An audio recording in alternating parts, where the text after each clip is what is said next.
Praise the lord. యేసుక్రీస్తు నామములో మీ అందరికీ వందనాలు తెలియజేస్తున్నా. ప్రతిదినము ప్రభువుతో అనే ఈ యొక్క కార్యక్రమాన్ని ప్రార్థన చేసుకుని ప్రారంభించుకుందాం. పరిశుద్ధులైన తండ్రి, ప్రేమ కలిగిన మా దేవ, మీకు వందనాలు, స్తుతులు, స్తోత్రాలు. మరొక ఉదయకాల సమయమున మమ్మల్ని ఈ రీతిగా మీ మాటలు వినడానికి సమకూర్చినందుకే మీకు వందనాలు. మీరు మాతో మాట్లాడండి, ఆత్మీయంగా మమ్మల్ని బలపరిచి దేవనైనా నడిపించమని మీ దయగలిగిన హస్తాలకు అప్పచెప్పుకుంటూ యేసుక్రీస్తు నామములో ప్రార్థించి వేడుకున్నాను తండ్రి, ఆమేన్. రైట్. నిన్నటి దినాన మనము దయాళత్వము, మంచితనము అనే రెండు అంశాల గురించి మనం మాట్లాడుకోవడం జరిగింది. మరి ఈ దినాన ఆత్మఫలములో మరొక అంశమైన విశ్వాసము అన్న దాని గురించి మనం చూడబోతా ఉన్నాం. రండి, మన యొక్క మొదటి మూలవాక్యంలోకి మనం వెళ్దాం. మన మూలవాక్యాన్ని మనం చదువుకుందాం. రోమిలికి రాసిన పత్రిక 7వ అధ్యాయము 5వ వచనం. ఏలయనగా మనము శరీర సంబంధులమై ఉండినప్పుడు మరణార్థమైన ఫలమును ఫలించుటకై ధర్మశాస్త్రము వలనైన పాపేచ్ఛలు మన అవయవములలో కార్యసాధకములై ఉండెను. మరలా చెప్పుకుందామా ఈ మాటను? శరీర సంబంధులుగా ఉంటున్నప్పుడు మరణార్థమైన ఫలమును ఫలించడానికి మన యొక్క శరీరములోని అవయవములు పాపేచ్ఛలు జరిగించడానికి కార్యసాధకాలుగా ఉన్నాయి. అయితే ఇప్పుడు యేసుక్రీస్తు ప్రభువునందు విశ్వాసముంచి రక్షింపబడిన మనము ఆత్మ సంబంధులంగా మార్చబడి మన అవయవాలు మరణార్థకరమైన ఫలము ఫలించేటివిగా కాకుండా మరి ఆత్మ ఫలము ఫలించే వారంగా మనం ఉండాలి అన్న విషయంలో ఒక్కొక్క అంశాన్ని గురించి మనం చూస్తూ వస్తా ఉన్నాం. సో ఈ యొక్క ఉదయకాల సమయంలో విశ్వాసము అన్న దాని గురించి మనం చూడబోతా ఉన్నాం.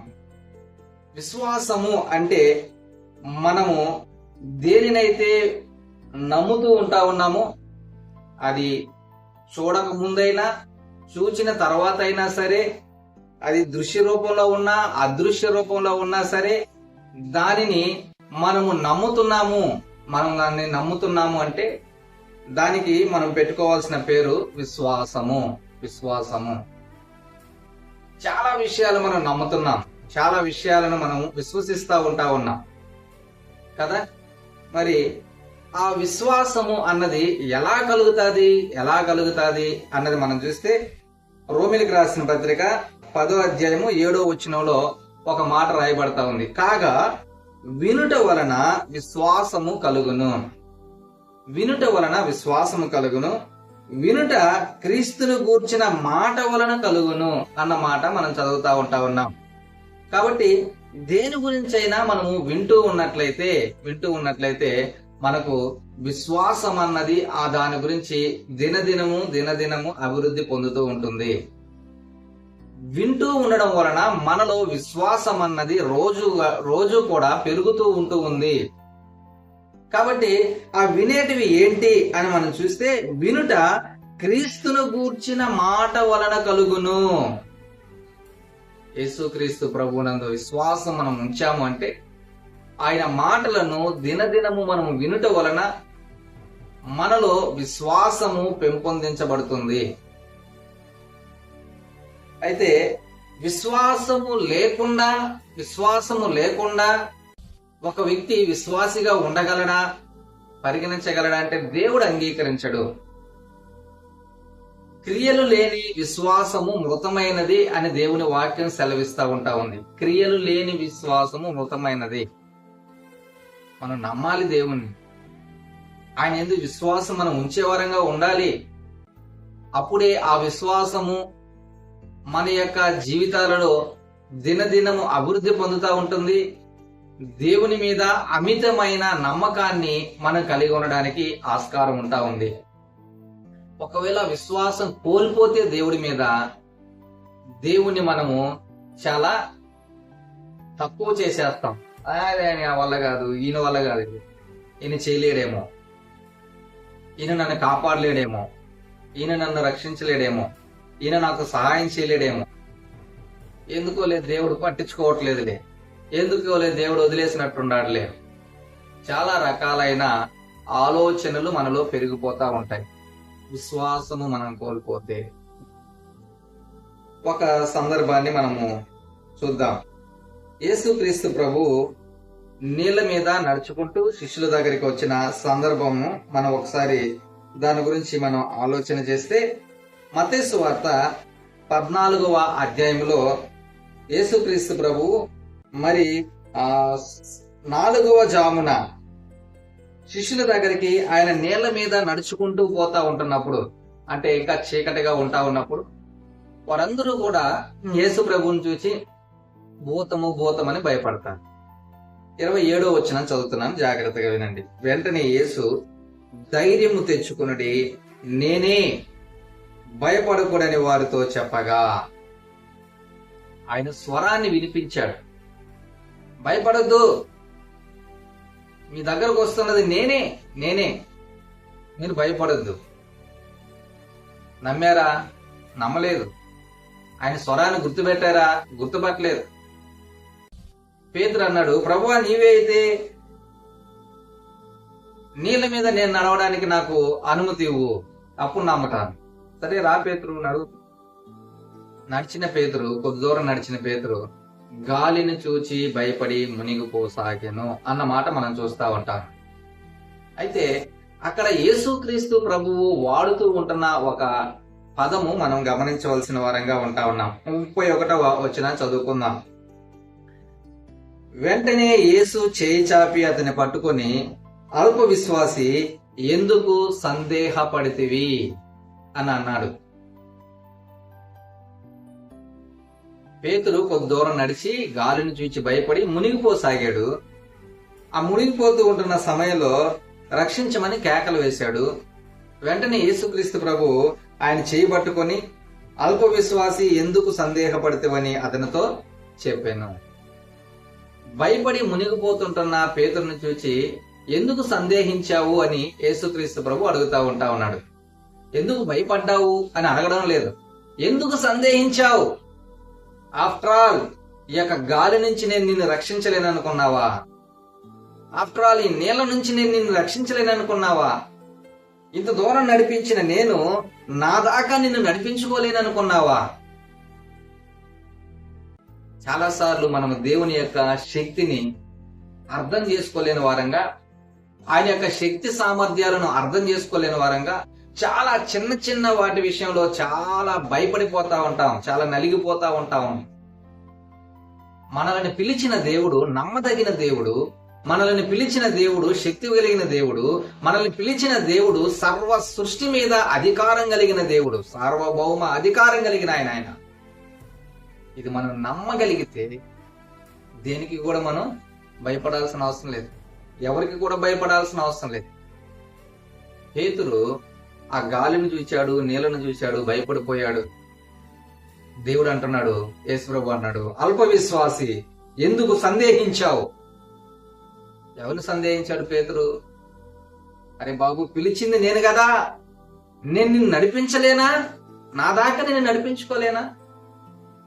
ఈ మాటలు వింటున్న సహోదరుడా, సహోదరి, ఒకవేళ నువ్వు సందేహిస్తుంటున్న పరిస్థితిలో ఉంటున్నావేమో, విశ్వాసాన్ని కోల్పోతుంటున్న పరిస్థితిలో ఉంటున్నావేమో, నిన్ను పిలిచిన దేవుడు సర్వశక్తి కలిగిన దేవుడు అన్న విషయాన్ని గుర్తుపెట్టుకో. నిన్ను ఇప్పటి వరకు నడిపించిన దేవుడు సార్వభౌమాధికారం కలిగిన దేవుడు. ఆయనకు అసాధ్యమైనది ఏది లేదన్నది గుర్తుపెట్టుకో. ఆయన యందు విశ్వాసముంచు, ఆయన యందు నమ్మకముంచు. నువ్వు దేనికి భయపడుతుంటున్నావో, దేని విషయంలో నువ్వు టెన్షన్ పడతా ఉంటున్నావో, దేని విషయంలో ఏడుస్తుంటున్నావో, దేని విషయంలో సహాయం కొరకై ఎదురు చూస్తున్నా వాడివిగా దానవుగా ఉంటా ఉన్నావో, అయ్యో దేవుడు నన్ను చేయి విడిచేసాడే అని అనుకోగాక ఇప్పటికి కూడా ప్రతి పరిస్థితిలో ఆయన నీతో కూడా ఉండే దేవుడు. మనకు తెలుసు కదా, పర్వతములు తొలగినా, మెట్టలు తత్తరిల్లినా నా కృప నిన్ను విడిచిపోదని పలికిన దేవుడండి ఆయన. ఉందా విశ్వాసం నీకు? ఎన్ని పరిస్థితులు తలక్రిందులైనా సరే, ఎన్ని పరిస్థితులు అననుకూలంగా నాకు చుట్టుముట్టినా సరే, నా దేవుడు నన్ను విడిచిపోడన్న విశ్వాసము నీలో ఉంటే చాలు. విన్నావా? ఈ మాటలన్నీ ఎప్పుడన్నా విన్నావా? వింటే విశ్వాసము కలగాలి నీలో. వినుట వలన విశ్వాసము కలుగును. నీ చెవులు ఈ దినాన ఈ మాటలు వింటూ ఉన్నట్లయితే విశ్వాసము అనేది ఫలించాలి నీ జీవితంలో. నీ చెవుల ద్వారా నువ్వు వింటూ ఉన్న దానవుగా ఉన్నట్లయితే, వింటున్నవాడవుగా ఉన్నట్లయితే విశ్వాసం అన్నది ఫలించాలి నీలో. ఇప్పుడు ఎలాంటి పరిస్థితులైనా సరే ఆయన నాతో ఉన్న దేవుడు, ఆయన నన్ను రక్షించగలిగే దేవుడు, ఆయన నన్ను తప్పించగలిగే దేవుడు, నన్ను విడిపించగలిగే దేవుడు అన్న గొప్ప విశ్వాసము కలిగిన వ్యక్తిగా నువ్వు ఉండాలి. ఎన్ని సంవత్సరాలైందో దేవుని ఎరిగి నువ్వు ఎన్ని సంవత్సరాల నుంచి ఆయన మందిరానికి వెళుతున్న వ్యక్తిగా ఉంటున్నావో, కానీ విశ్వాసములో నువ్వు ఏ స్థాయిలో ఉంటున్నావు, ఏ స్థాయిలో ఉంటావు?